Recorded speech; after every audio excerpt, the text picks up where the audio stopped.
সোমবার লক্ষ্মী পুজো। আজকে সারাদিন আমরা কি করলাম সেটাই তোমাদের সাথে একটু ভিডিওর করে তুলে ধরলাম। এই যে আমার মাকে দেখছো, এখানে আমার মা নারকোল নিয়ে বসে গেছে।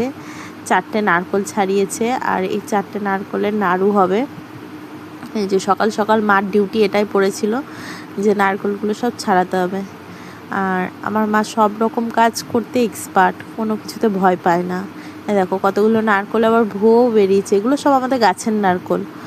এই যে মা এখানে তাড়াতাড়ি করে নারকোলগুলো সব কেটে নিচ্ছে। আর এই 11 বছরে প্রথমবার আমি বাপের বাড়িতে পুজোতে আছি লক্ষ্মী পুজোর সময়। আর এখানে একটু আমি আলপনা দিয়েছিলাম, অত ভালো পারি না, আবার চেষ্টা করেছিলাম। এই যে যেটুকু পেরেছিলাম সেটুকু তোমাদের সাথে আবার একটু ভিডিওর মাধ্যমে তুলে ধরলাম। এই যে বললাম লক্ষ্মী পুজোর সারাদিন আজকে আমরা কী করেছি সেগুলো সব তোমাদের ভিডিও করে একটু করে দেখাবো। আর এই দেখো নারকোল ছাড়াতে বৌদি স্নান করে এইখানে পুজোর কাজে হাত লাগিয়ে দিয়েছে। আর এই যে এখানে করছে বৌদি সুজি। আর নাড়ুর পাকটা আমি কাঠের উনুনেই দিয়েছিলাম, সেটা নাড়ুর পাক দেওয়া হয়ে গেছে, মাকে ওর জন্য এনে দিয়েছি। আর নাড়ুটা পাক।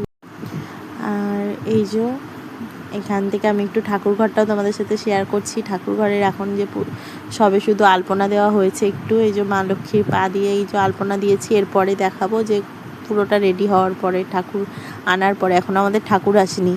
আর এদিকে আমি বাইরে নাড়ুর পাকটা দেওয়ার পরে বসিয়ে দিয়েছিলাম খিচুড়ি।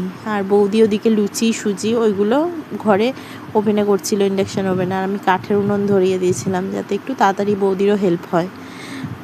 তো এখানে এই যে সবাই মিলে হাতে হাতে কাজ করলে কত সুন্দর তাড়াতাড়ি হয়ে যায়, তাই না?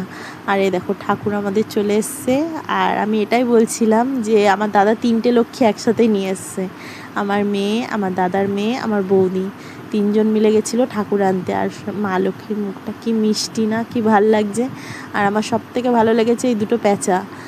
তো ঠাকুরের মশাই আগে উল্টো দিকে একটা প্যাঁচা করে ফেলেছিল বলে আবার পরে আরেকটা করে দিয়েছে, ওটা আর ভাঙতে দেয়নি। আমার মা বলছে থাক, তুমি আরেকটা পাশে করে দিও। তো সেই মতোই কাজ করেছে। আর এদিকে আমার মা ফল বানিয়ে নিচ্ছিল। আর সন্ধে হয়ে গেছে আর আমরা গোটা ঠাকুর ঘরে সব কিছু কমপ্লিট করে রেডি করে গুছিয়ে একদম কমপ্লিট, শুধু ব্রাহ্মণ আসার অপেক্ষায় বসেছিলাম।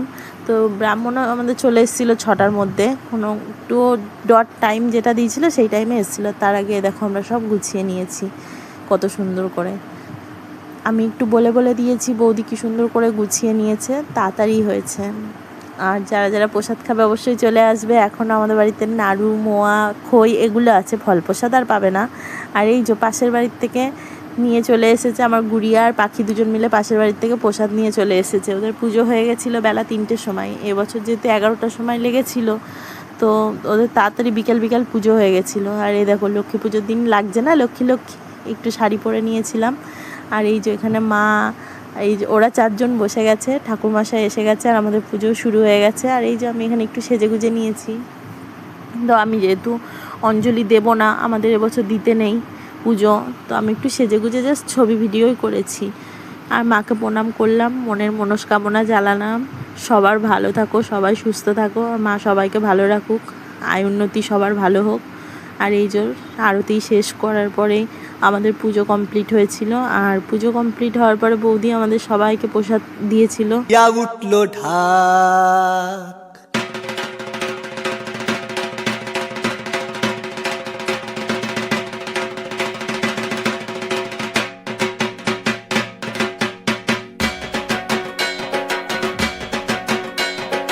বলদে সরি আসিবে সিংহাই দিলা হাত, সিংহাসনী মর্তেতে বাজিয়া উঠলো ঢাক, বলদে সরি আসিবে। আর এখানে দাদাকে আমি বলেছিলাম তুইও তাহলে বৌদির পাশে গিয়ে দাঁড়া, আমি একটু ভিডিও করি। আর ও খুব লজ্জা পায় এসব ভিডিও ওর পছন্দ না, ও আসতে চায় না। তো এখানে পুজো শেষ, ঠাকুরমশাই চলে গেছে আর পাঁচালি পড়া হয়ে গেছে, সবাইকে নমস্কার করে নিলাম। এবার এখান থেকে প্রসাদ তুলে সবাইকে প্রসাদ দেবো। অলরেডি সবাই বাইরে দাঁড়িয়েও গেছে প্রসাদ খাওয়ার জন্য। আর এদিকে বৌদি এই যে সুন্দর করে প্রসাদ গুছিয়ে দিচ্ছে, পাখিকে আগে দিয়েছে, তারপরে সবাইকে এক এক করে প্রসাদ দেওয়া আরম্ভ করেছে। তো আমাদের লক্ষ্মী পুজোতে এরকমই কাটলো। তোমরা কীরকম লক্ষ্মী পুজো কাটালে অবশ্যই কমেন্ট করে জানিও। তো আমি রাত্রেবেলা আবার বাড়িও চলে এসেছিলাম, আমি থাকিনি, অনেকটা রাত হয়ে যাবে বলে। তো তারপরের দিনের পুজোটা আমি বাড়িতে করেছি, যেহেতু যাই হোক ঘরে তো একটা লক্ষ্মী রয়েছে, যতই অসুচ থাকুক ঘরের লক্ষ্মীকে তো দিতে হবে, তাই না বলো? টাটা।